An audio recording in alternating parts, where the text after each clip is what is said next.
할렐루야. 명절을 앞두고 여러분들 설 잘 보내시는지 모르겠네요. 네. 제가 카카오톡에 오픈 채팅방을 열었습니다. 장평 사랑교회 상담. 네.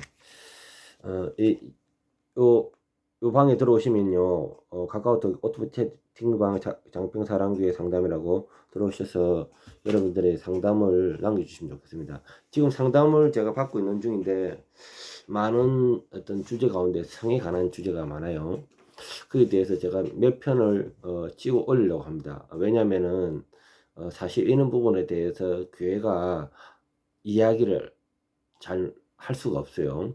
왜냐면은 공식적인 예배가 수요 예배, 금요 예배, 주일 예배가 있는데요. 그때 말씀을 전하는 목사 입장에서 시간이 빠져요. 저도 일주일에 최소한 13편 이상의 설교를 찍어대요. 근데 그 외에 저는 온라인 중심의 교회다 보니까 또 제가 칼럼도 찍기도 하고, 그 다음에 정치 시사 이런 것도 남기도 하고, 그 다음에 지금 우리 인생에 관한 문제에서 이런 문제를 다루기가 쉽지 않거든요. 그런데 한번 다뤄보도록 하겠습니다. 오늘 주제는 성경적 상담에서 근친상간에 대해서 원인과 치유에 대해서 알아보도록 하겠습니다. 근친상간. 다양한 인생의 삶이 있기 때문에 이런 부분을 우리가 태어났고 섬기는 교회에 상담하기 힘들어요. 예. 내 남편이 그렇다, 내 자녀가 그렇다, 뭐 이런 이야기를 태어났고 교회에다가 상담하기 힘들어요. 그래서 뭐 여러분들이 좀, 좀 말하기 부끄럽지만은 오시면은 또 상담도 받고 또 위로도 받고 뭐 그렇게 해요. 이 성경에는 명확히 되어 있습니다. 금지한다. 예. 금지하는 중대한 죄로 되어 있습니다. 예. 인간의 타락의 본성과 관계의 왜곡에서 비롯됩니다. 더군다나 이제 그 가운데 우리가 동성애라든가 근친상간은 하나님이 강력하게 금하는 죄 중 하나입니다. 자, 근친상간의 원인, 죄된 본성과 인간의 타락. 죄의 결과는 인간은 타락으로 인해서 하나님이 정하신 질서와 관계를 왜곡하게 되었습니다. 창세기 3장 6절에서 7절. 근친상간은 이러한 타락의 극단적 표현 중 하나로 하나님의 창조 질서를 거르게 하는 죄입니다. 창조 질서를 거르게 하는 아주 중대한 죄죠. 예. 자기 중심적인 욕망, 근친상간은 자기 욕망을 충족하기 위해 다른 사람, 심지어 가까운 가족, 가족이라면 뭐 엄마, 아빠, 누나, 동생 말고도 가까운 인친척 있잖아요. 삼촌, 누나, 삼촌, 숙모, 이런 인친척 있잖아요. 보통 사촌에 준하는 인친척, 가까운 가족을 이용하는 죄된 본성에서 비롯됩니다. 자기 중심 욕망. 예. 두 번째, 하나님에 대한 무지와 반역. 하나님을 모르기 때문에 이는 죄를 짓거든요. 예. 명확한 금지. 레위기 18장 6절에서 18절 금친상간은 명확히 금지되어 있습니다. 이는 하나님이 정하신 가족 구조와 질서를 보존하기 위해서입니다. 도덕적 타락, 근친상간은 하나님의 법을 무시하거나 거부하는 결과로 나타납니다. 도덕적 타락이 일어나겠죠. 예. 그리고 세 번째, 왜곡된 가족관계, 건의와 사랑의 왜곡, 부모와 보호자가 하나님이 주신 사랑과 건의로 남용하여 가족 구성원을 학대하거나 조종하는 경우가 발생이 됩니다. 결국 학대죠, 학대. 예. 이는 사랑 대신 두려움과 수치를 심어줍니다. 그에 대한 갑자기 이제 그것을 당했을 때는 두려움과 수치를 심어주죠. 또 가족 내의 불건전한 경계, 가족 구성 간의 역할이 왜곡되거나 경계가 무너질 때 근친상간의 위험이 높아질 수 있습니다. 자, 세속적 문화와 환경, 음란물의 영향, 음란물이나 세속적 문화는 성을 왜곡된 방식으로 소비하게 만들며 이를 통해 죄가 심화될 수가 있습니다. 비밀과 은폐, 가족 내에 문제가 은폐되고 적절히 대처하지 않으면 잘못된 행동이 반복되고 악화됩니다. 악화.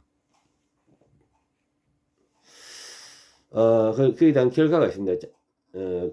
건진상간의 결과, 피해자의 결과, 수치심과 죄책감. 피해자는 자신이 더럽혀졌다는 걸 느끼거나 자신이 문제의 원인이라고 오해할 수 있습니다. 시편 34장 18절 말씀입니다. 이는 자존감과 정체성을 파괴합니다. 이로 인해서 마음이 다치고 또 힘들어하는 분들도 종종 있습니다. 관계의 어려움, 피해자는 다른 사람과 신뢰를 형성하는데 어려움을 겪습니다. 건강한 관계를 맺기 힘들어질 수도 있습니다. 예. 가해자의 결과, 양심의 마비, 가해자는 반복적인 죄로 인해 양심이 둔화해지고 회개하지 않으면 심판을 받게 됩니다. 로마서 1장 28절에서 32절. 영적인 파멸이 일어납니다. 영적 파멸. 건친상간은 하나님의 법을 거스르는 심각한 죄로 하나님의 관계를 단절시킵니다. 그러면 이제 치유와 회복에 대해서 좀 알아보도록 하겠습니다. 성경적 치유와 회복, 죄의 고백과 회개, 가해자에 대한 회개. 건친상간은 심각한 죄므로 가해자는 반드시 하나님 앞에서 자신의 죄를 인정하고 회개해야 합니다. 예.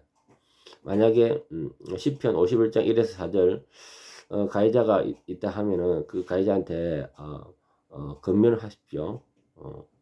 우리 하나님 말씀에 시편 51장 1에서 4절의 말씀에 하나님 앞에 자신의 죄를 회개하라고. 예. 피해자의 해방, 피해자는 자신이 가해자의 죄로 인해 고통을 받고 있는 것을 인정하고 이 죄가 자신이 책임이 아님을 이해해야 됩니다. 예. 너무 제시 가질 필요가 없어요. 우리는 이 복음이라는 것은 자유를 주는 거예요. 우리가 율법은 율법이죠. 그거는 율법은 우리를 해방하기 힘들어요. 어느 누구나 율법에서 자유할 수 없어요. 다 율법 안에 다 걸리고요. 율법 안에서 우리는 다 죄인이고 천국 못 갑니다. 그러나 우리가 복음으로 인해서 이런 율법에서 자유함을 수 있는 겁니다. 완전한 율법을 다 못 지키는 거죠. 자, 복음 안에서의 용서와 새 시작. 하나님의 용서, 예수 그리스도의 희생을 통해 어떤 죄도 용서받을 수 있음을 믿어야 합니다. 요한 1장 9절. 예. 어떤 죄도 다 용서해 주십니다. 용서의 과정, 피해자가 가해자를 용서한다는 것은 고통스러운 과정이지만 이는 복음 안에 이루어지는 치유의 일부입니다. 그러나 이는 가해자의 행동을 정당화하거나 무시하는 것은 의미하지 않습니다. 가해자가 정당화될 수는 없는 겁니다. 예. 정체성의 회복, 하나님의 자녀로서 정체성. 예. 피해자는 자신이 하나님의 형상대로 창조되었으며 그리스도 안에서 새로운 피조물로 받아들여야 합니다. 예. 가해자가 또한 그렇고 피해자 또한 우리는 예수의 보혈로 새로운 씻음을 받은 그러한 피조물입니다. 그래서 우리가 육에 잠시 그리 됐다고 해서 우리가 포기하지 마시고 새로운 피조물임을 명심하시고 믿음으로 이겨내시기를 바랍니다. 또 수치에서 벗어남, 복음은 피해자를 수치와 자책감에서 해방시킵니다. 네, 하나님 안에서 참된 평안을 제공합니다. 이사야 61장 1에서 3절. 경계의 재설정. 건강한 경계 형성, 가족 내에 명확한 역할과 경계를 재정립해야 합니다. 이는 성경적 상담의 목회자나 도움을 받을 수 있어요. 그래서 이런 거 대부분 이야기 들어보면요, 우리가 암만 친한 가족이라도 복장이나 이런 부분이나 또 그 다음에 문단속 이런 부분에 대해서 기본적으로 지켜야 됩니다. 그러지 않냐면은 넘는 선을 넘거든요. 예. 그러지 않도록 스스로가 이러한 건강한 경계 부분이 필요로 한 겁니다. 예를 들어서 나체 바람으로 집에 왔다 갔다 한다든가 또 샤워하고 나체 바람으로 돌아다닌다든가 이렇게 해서는 안 되겠죠. 예. 법적 대처, 근친상간은 심각한 범죄로 법적 절차를 통해 피해자를 보호하고 가해자를 처벌하는 것이 필요합니다. 로마서 13장 1에서 4절. 참 이는 근친상간은 실질적으로 법적으로 대처하는 경우가 거의 없어요. 그렇기 때문에 이로 인해서 만연화될 때 이것이 나중에는 오늘날 우리 뉴스를 보면은 살인까지 저지르는 그런 뉴스를 보잖아요. 그래서 이런 것들이 서로 간에 소통되지 못하고 해결되지 못하니까 그래서 오죽했으면은 범죄까지 이는 이룰 수 있으니까 이것을 우리가 약자를 보호할 필요가 있거든요. 그렇기 때문에 약자 입장에서는 이는 법적 대처가 필요하다 이렇게 봐집니다. 예. 공동체 안에서의 자유. 피해자는